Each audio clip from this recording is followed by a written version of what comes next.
ये जीवन इतना बड़ा नहीं है जितना बड़ा आप सोचते हैं, क्योंकि आपको लगता है कि आपका जीवन बहुत लंबा है। इसीलिए आप अपनी ऊर्जा को बेवजह की चीज़ों पर बर्बाद कर देते हैं, जैसे ईर्ष्या, घृणा और लालच। दोस्तों, क्या आप सोच सकते हैं कोई व्यक्ति अपने पूरे जीवन को किसी से ईर्ष्या करने में बिता दे? दोस्तों, आज मैं आपके साथ एक ऐसे व्यक्ति की जीवन की कहानी शेयर करने वाला हूं, जो अपने पूरे जीवन को गौतम बुद्ध से ईर्ष्या करने में बिता देता है।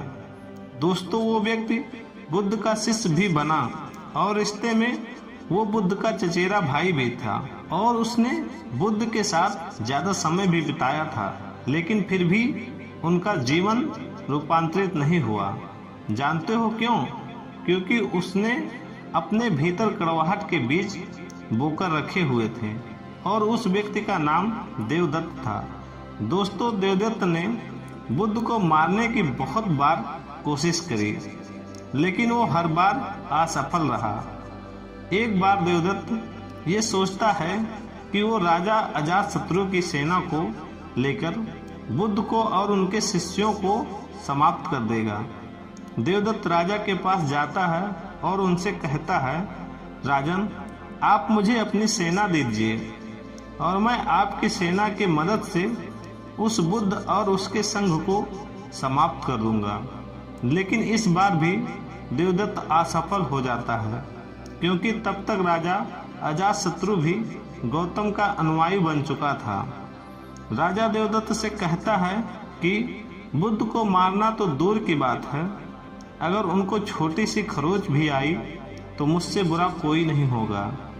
मैं चाहूँ तो अभी तुम्हें मृत्युदंड दे सकता हूँ, लेकिन जाओ, मैं तुम्हें छोड़ता हूँ, क्योंकि अब मैं बुद्ध का अनुयायी हूँ। इसीलिए बेवजह की हिंसा मुझे शोभा नहीं देती है। उस समय तो देवदत्त वहाँ से चला जाता है, लेकिन वो तय करता है कि वो अकेला ही बुद्ध की हत्या करेगा। उसके कुछ दिन बाद बुद्ध अकेले ही भिक्षा के लिए एक पहाड़ी के रास्ते से जा रहे थे। देवदत्त उस मार्ग में पहले ही से छिपा हुआ बैठा था। उसका उद्देश्य था कि मौका मिलते ही वो बुद्ध पर हमला कर देगा। जब बुद्ध देवदत्त के निकट जाते हैं तो देवदत्त एक वृक्ष के पीछे छिप जाता है, क्योंकि इतनी हिम्मत बुद्ध के शत्रुओं में भी नहीं थी कि वे बुद्ध पर सामने से वार करें। इसीलिए देवदत्त भी पीछे से वार करता है। वो बुद्ध के ऊपर पीछे से खंजर फेंक कर मारता है, लेकिन उसका निशाना चूक जाता है। इतने में ही देवदत्त को सामने से कुछ लोग बुद्ध की तरफ आते हुए दिखते हैं, जिसके कारण वो पेड़ के पीछे छिपा हुआ रहता है। वे लोग बुद्ध के पास आकर बुद्ध को प्रणाम करते हैं और बुद्ध के साथ ही गांव की तरफ जाने लगते हैं। बुद्ध के जाने के बाद देवदत्त ये सोचता है कि शायद बुद्ध की मृत्यु खंजर से नहीं लिखी हुई है। इसीलिए देवदत्त बुद्ध को मारने के लिए कोई और योजना बनाने लगता है। उसके बाद देवदत्त एक छोटी सी पहाड़ी पर चढ़कर बैठ जाता है। उस पहाड़ी पर छोटे छोटे बहुत सारे गोल पत्थर थे, जिन्हें आसानी से नीचे धकेला जा सकता है।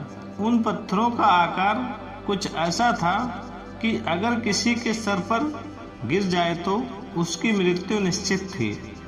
उस पहाड़ी के नीचे से आने जाने का रास्ता था, और देवदत्त ये जानता था कि बुद्ध भिक्षा के बाद उसी रास्ते से वापस लौटते आएंगे।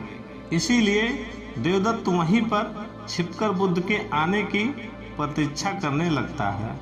कुछ समय प्रतीक्षा करने के बाद देवदत्त ये देखता है कि बुद्ध उस पहाड़ी के नीचे से जा रहे हैं। बुद्ध को देखते ही देवदत्त पहाड़ी से नीचे पत्थर फेंकने के लिए तैयार हो जाता है।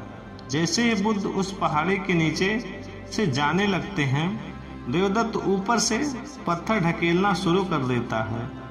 उन पत्थरों से बुद्ध को कोई नुकसान नहीं पहुंचता, लेकिन पत्थर ढकेलने के कारण उसका पैर फिसल जाता है और पहाड़ी से लुढ़कते हुए नीचे गिर जाता है। उस पहाड़ी से नीचे गिरने के कारण वो बुरी तरह से जख्मी हो जाता है। बुद्ध ये जानते हुए भी कि देवदत्त उनके प्राण लेना चाहता था, फिर भी वे उससे जख्मी हालात में अपने शिष्यों के पास ले जाते हैं और उसका उपचार करना शुरू कर देते हैं। और ये देवदत्त का अंतिम समय था, यानी कि देवदत्त ने अपना पूरा जीवन बुद्ध से ईर्ष्या करने में बिता दिया था। देवदत्त अब होश में था और अपनी अंतिम सांसें गिन रहा था। उसकी आंखों के सामने से उसका पूरा जीवन गुजर रहा था, लेकिन इस बार उसकी आंखों में पश्चाताप के आंसू थे और उसे अपनी गलती का एहसास हो रहा था। उसे ये बात समझ में आ रही थी कि जिसके प्राण वो लेना चाहता था वही उसके प्राण बचाने के लिए प्रयास में लगा हुआ है। देवदत्त के आंखों से अब बहुत आंसू निकल रहे थे और वो अब बुद्ध की तरफ देख रहा था। बुद्ध उसके शरीर पर लेप लगा रहे थे। देवदत्त रोते हुए और लड़खड़ाती हुई आवाजों में बुद्ध से कहता है कि मैं आपसे क्षमा मांगने के भी लायक नहीं हूँ और मैंने आपको बहुत क्षति पहुँचाई है। पर बुद्ध कहते हैं कि मुझे तो कुछ याद नहीं। बुद्ध के ये शब्द सुनते ही देवदत्त के आंखों से आंसू की धारा बहने लगती है और वो दोहराता है, बुद्धम शरणं गच्छामि, धम्मम शरणं गच्छामि, संघम शरणं गच्छामि।